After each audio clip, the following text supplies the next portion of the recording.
PoK में जालिम आसिम मुनीर कितना भी अपना जोर चला रहे हो, लगातार जिस तरीके से वहाँ नरसंहार कर रहे हैं, बच्चों को मारा जा रहा है, युवाओं को मारा जा रहा है, महिलाएं वहाँ कहाँ खबर ये आ रही कि महिलाएं वहाँ की जो थी पीओके की, उनको उठाकर सैनिक वहाँ से कई महिलाओं को लेकर चले गए। तमाम तरह के अत्याचार उनके ऊपर किया जा रहा है। लेकिन मुझे लगता है कि अब ये जो आग लगी है और जो उनके अंदर जज्बा बंधा है कि भाई अब हमें मुक्ति चाहिए आसिम मुनीर से, पाकिस्तान से, और मुझे लग रहा है कि अब ये अंतिम परिणति को लेकर जा रहे हैं। अब उन्हें कोई ताकत रोक नहीं सकती। और मुझे लगता है कि वो देखते होंगे ना कि भारत के पास जो कश्मीर है, वहाँ जिस तरीके से विकास हो रहा है, काम हो रहा है, लोग अच्छे जीवन जी रहे हैं, उनको लगता होगा भाई हमारा जीवन इतना नरकी क्यों है, हम पास में देखने पे इतना बेहतर है, इंफ्रास्ट्रक्चर अच्छा हो रहा है, सुविधाएं मिल रही है, सारे साधन हो रहे हैं, वो लोग इतने बेहतर जिंदगी जी रहे हैं और आगे बढ़ रहे हैं, और हम दिन पर दिन बदतर क्यों होते जा रहे हैं। तो आसिम मुनीर और शहबाज शरीफ सरकार जिस तरीके से उनके ऊपर अत्याचार कर रही है, अब उन्होंने अपने सर पे कफन बांध लिया है कि ये कुछ भी करे हम उनसे मुक्ति पाकर लिखेंगे।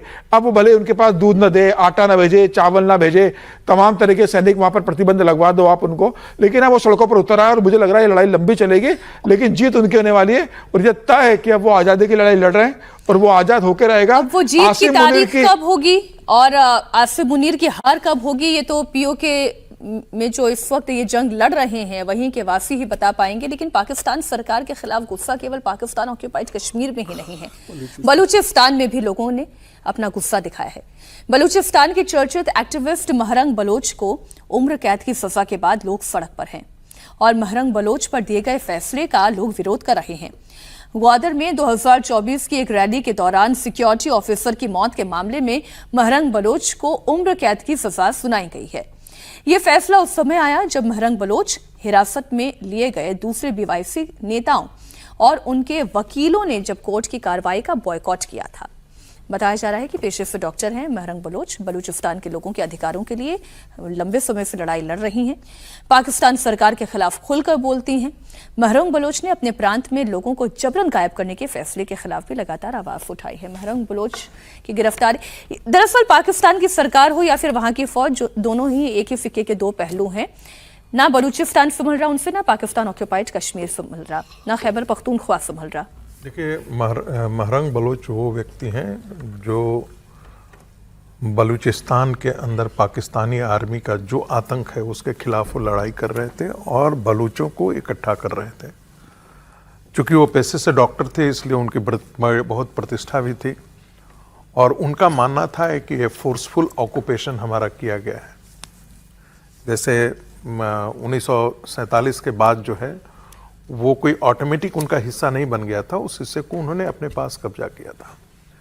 पाकिस्तान ऑक्युपाइड कश्मीर जो है, मुझे लगता है कि जिस प्रकार से वहाँ पर घटनाएं घटित हो रही हैं, त्वरित तो कुछ नहीं होने वाला है। त्वरित में एक ही काम हो सकता है कि वहाँ पर अभी वो ऑटोनोमस रीजन है, तो आप मान करके चलिए कि वहाँ जो लॉ एंड ऑर्डर सिचुएशन या बाकी सारी चीज़ों काम है उसका दायित्व जो है वहाँ की प्रांतीय सरकार की है।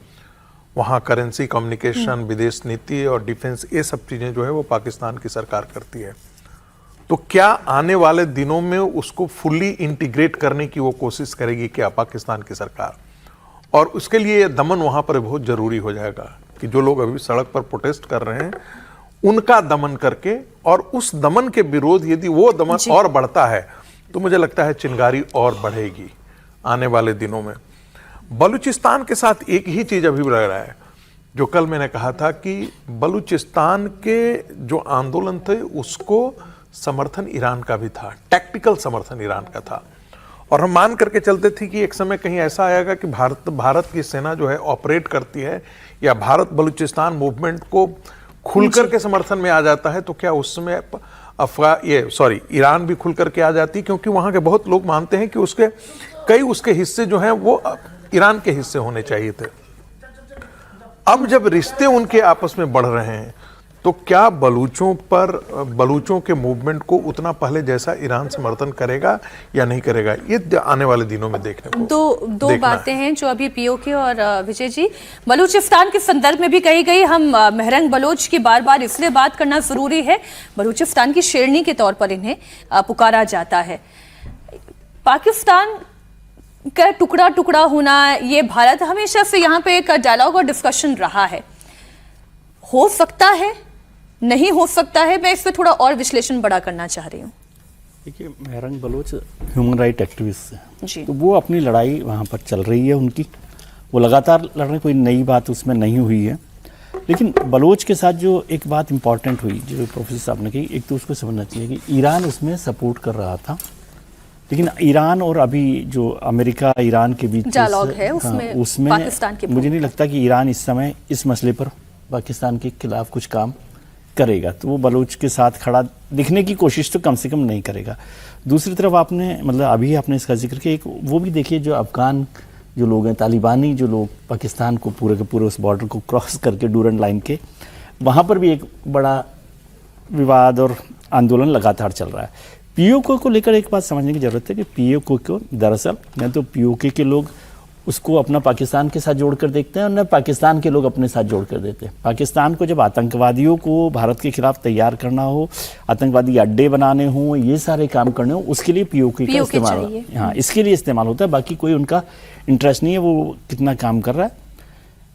ये नहीं है कि आज हो जाएगा, लेकिन मैं समझता हूँ कि पीओके खासतौर से वो पाकिस्तान पीओके का वो हिस्सा 1970 की स्थिति में पहुँच रहा है। 1970 हाँ,